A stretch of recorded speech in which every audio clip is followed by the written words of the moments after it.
السلام علیکم. زه د جمال پښتو ادبي جرګې چشمۍ جنرال سیکرټري امام منظر دا وخت تاسو سره د ستر مبارز جرنیل شاعر او جنگجو د خوشحال خان بابا په مزار باندې تاسو سره مخاطب یو او نن چې تاسو کوم پروګرام به ګورئ هغه موږ سره جان لالا او ذوالفقار کیف صاحب شیر کړی دی او دا به د یو مشاعري پروګرام وي. موږ به تاسو ته دې کې خپل شاعرانو سره تعارف هم کوو او د هغې ښایسته ښایسته اشعار هم تاسو ته وړاندې کوو. خو یو دوه خبرې به د خوشحال باره کې وکړو ځکه چې د هغه په مزار ولاړ یو د هغه کور کې یو نو خامخا څه ناڅه خبرې به کوو د هغه باره کې.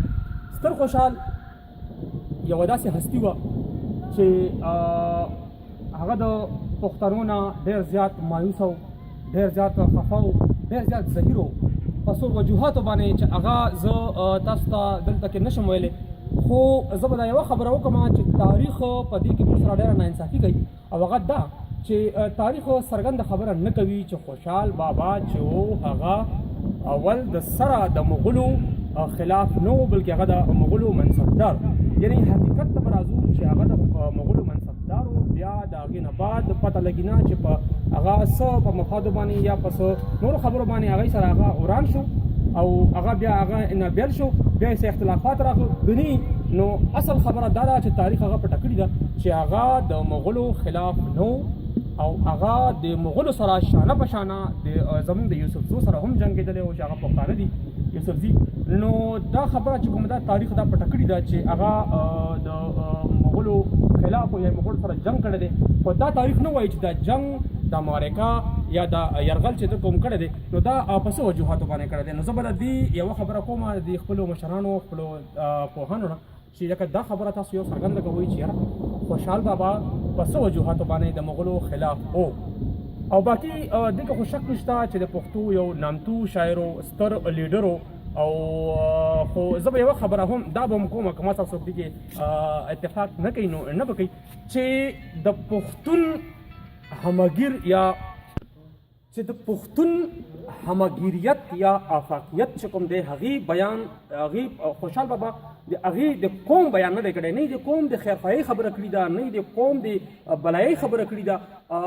صرف او صرف زه تر څو پورې چې ما ته پته را صرف د خپل ځان او د خپل خو چې کوم وخت کې بیا هغه د پښتون نه زړه وټکېدو او خفه شو مغل نه جي پښتون نه هم خفه شو نو بیا هغه د پښتون په دغه کې یو څو شعرونه لیکلي دي. خو اوورال زه به دا خبره وکړم چې هغه د پښتون په همګیریت یا افاقیت باندې څه خبرې نه دي کړي. ډېره مننه. بسم الله الرحمن الرحیم. زما نوم سهیل ننګیال دی د جمال پښتو ادبي جرګې چشمۍ کشف سکتر یم. لومبۍ خو ستاسو ډېره شکریه ادا کوم چې زموږ د کلي ته راغلی او خپل مصروفیاتو مې وخت وویستو. د خوشحال بابا مزار کې ولاړ یو. د خوشحال بابا تاریخ چا نه پټ نه دی. د خوشحال بابا بلا خبرې کېدی شي، د خوشحال بابا په فن باندې بلا خبرې کېدی شي، د خوشحال په ژوند باندې بلا خبرې کېدی شي.